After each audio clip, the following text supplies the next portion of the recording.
అవి ఎంతప్పటికీ ఇండస్ట్రియలిస్ట్ వాళ్ళ హౌసెస్లో ఏదో కార్పొరేట్స్గా ఉన్న వాళ్ళ హౌసెస్లో జరుగుతుంది, కానీ ఎంఎస్ ఇంట్లలో ఎంపీస్ వాళ్ళ హౌసెస్లో జరగట్లేదు. వాళ్ళు ఎంత అవినీతిగా సంపాదించారని ఇక్కడ ఉన్న ప్రతి ఒక్కరికి తెలుసు, కానీ అది జరగట్లేదు.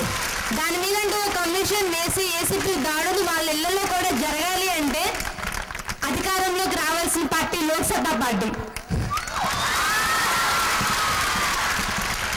ఈ విషయం ప్రతి ఒక్కరికి తెలుసు.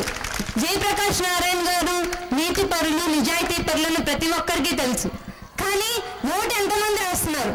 అలా వేయకపోబట్టే మన పార్టీ అధికారంలోకి రాలేదు. సో ఈసారి మేము ఉన్నాం సార్, ఈసారి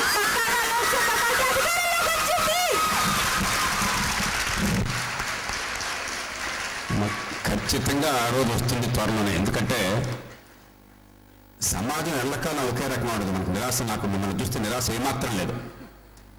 ఇప్పుడు కొంత సమయం పడుతుంది. మీరు అడిగిన దానికి శాంతి, 1924లో బ్రిటన్లో రామ్సే మెక్డొనాల్డ్ అని చెప్పి ఆయన ప్రధానమంత్రిగా ఉండగా ప్రభుత్వం ఉన్నది. అప్పుడు గవర్నమెంట్ ఒక కేసులో, క్రిమినల్ కేసులో జోక్యం చేసుకున్నది. క్యాంబెల్ కేసు అని చెప్పి ఉంటున్నది. ఒకే ఒక్క కేసులో ఆ క్యాంబెల్ మీద కేసు ఉంటే క్యాబినెట్ దాన్ని విత్డ్రా చేసింది, కేసును ఉపసంహరించుకున్నది. ఇంతే జరిగింది. ఆ దెబ్బకి రామ్సే మెక్డొనాల్డ్ ప్రభుత్వం పతనం అయిపోయింది. బ్రిటన్లో ఎన్నికలు జరిగినాయి. ఆ తర్వాత 87 ఏళ్ల కాలంలో, 1924 నుంచి 87 ఏళ్ళైంది. 87 ఏళ్ల కాలంలో బ్రిటన్లో ఒక్క కేసులో కూడా ఒక్క ప్రభుత్వం కూడా జోక్యం చేసుకుని సాహసం చేయలేకపోయింది. అలాంటి వ్యవస్థ నిర్మాణం కావాలి. అది కావాలంటే నీతివంతమైన ప్రభుత్వం కావాలి. అది కావాలని చెప్పంటే చట్టబద్ధ పాలన కావాలి. చట్టం ఎవరికన్నా కూడా అతీతమైంది. చట్టం ఉన్నవాడు చుట్టం కాదని నమ్మేటువంటి పాలన కావాలి. అందుకోసం లోక్సత్తా కావాలి. అంతే తప్ప ఇదేవో మీకో నాకో పదవుల కోసం కాదు. పదవులు ఎవరికి వచ్చినా కూడా వ్యవస్థలో మౌలికమైన మార్పు రావాలంటే ముందు ప్రజలకు అర్థం కావాలి. ఏం కోరుతున్నామని. మనం గుడ్డుగా వేస్తున్నాం, ఆచరికాన్ని ఎన్నుకుంటున్నాం అనుకుంటున్నారు పాపం. కానీ అది మారుతుంది. ఎందుకంటే మీ తరంలో ప్రజాస్వామ్య భావంలో ఉన్న ఆదర్శ భావం ఉంది. మీ అందరికీ ఓటు హక్కు వస్తున్నది. మీలో చాలా మందికి ఓటు హక్కు వచ్చింది. ఇవాళ ఓటు వేసే వాళ్ళల్లో 150 మంది ఓటు వేసే హక్కు ఉన్న వారిలో 150 మంది 35 ఏళ్ళ లోపల ఉన్నవాళ్ళు. ఈ తరవంతా తలుచుకుంటే ఎవరు ఆపలేరు. ఇటీవలనే హైదరాబాద్లో కొత్తగా వచ్చిన ఒక పత్రిక సర్వే చేపట్టింది. ద హన్స్ ఇండియా అని చెప్పిన పత్రిక, డైలీ, ఇంగ్లీష్ డైలీ. ఏ పార్టీ అయినట్టయితే అవినీతిని నిర్మూలించగలదని చెప్పిన ప్రజలను అడిగితే అతి ఎక్కువ మంది లోక్సత్తా పేరు చెప్పారు. అంటే అది కేవలం లోక్సత్తా నిజాయితీగా ఉంటుందని మాత్రం అలా అయితే చెప్పరు. లోక్సత్తాకు అవకాశం ఉందని నమ్ముతున్నారు కాబట్టి చెప్పారు. కాబట్టి ఖచ్చితంగా మౌలికమైన మార్పు కోసం సమయం ఆసన్నమైంది. మీరంతా సిద్ధపడింది. మార్పును తెచ్చే బాధ్యత మనందరికి కలిసి మనది, ఈ తరానిది. మీ తరానికి ఒక ప్లాట్ఫామ్కి వేదిక నిర్మాణం చేసి మీరు తలెత్తుకుని మీ పిల్లలకి గర్వంగా చెప్పే రోజు రావాలని నేను కోరుకుంటున్నాను.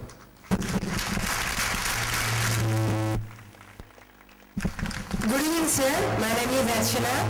I'm studying first BA. Sir నా క్వశ్చన్, మనం చిన్నప్పటి నుంచి మా తాత వాళ్ళ కాలం నుంచి వింటున్నాం సార్, మన భారతదేశం అభివృద్ధి చెందుతున్న దేశం, చెందుతున్న దేశం, చెందుతున్న దేశం అని. మనం ఎప్పుడు సార్ మన దేశం అభివృద్ధి చెందిన దేశం అని చెప్పుకోగలుగుతాం? ప్రతి ఒక్కరికి ఒక, ఇప్పుడు అందరూ నీతి మంత్రులు రావాలి, నీతి మంత్రులు రావాలి అంటున్నారు సార్. నీతి మంత్రులు రావాలంటే ప్రజలకి ఒక అవగాహన ఉండాలి కదా సార్. ఎలా ఉంటుంది? ఒక ఓటు హక్కు అనేది ఒక సామాన్య పౌరుడికి తన జీవితానికి సరిపోయి తెచ్చుకొని తినడం వరకు, బ్రతకడం వరకు తెలుసు సార్. వాళ్ళ కనీస అవసరాలు తెలియనప్పుడు ఓటు హక్కు గురించి అలా ఆలోచిస్తారు. కాబట్టి ఓటు హక్కు అనేది ప్రతి ఒక్కరికి తెలియజెప్పాల్సిందిగా కోరుకుంటున్నాను sir. Yes sir, okay sir.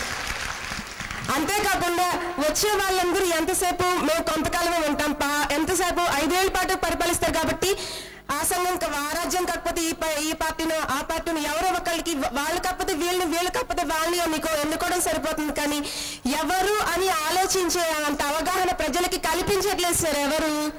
మీరు కల్పించాలని కోరుకుంటున్నారు సార్. మీకు అన్ని పార్టీల వాళ్ళు ఏం చేయకపోయినా కూడా ప్రచారం అనేది ప్రతి దానికి ఉంటుంది సార్. మీరు అంత చేసి మళ్ళీ ప్రధానమంత్రి గారి దగ్గర, రాష్ట్రపతి గారి దగ్గర మీరు పర్సనల్ ప్రధానమంత్రి చేస్తున్నారని నాకు కొంచెం ఐడియా ఉంది.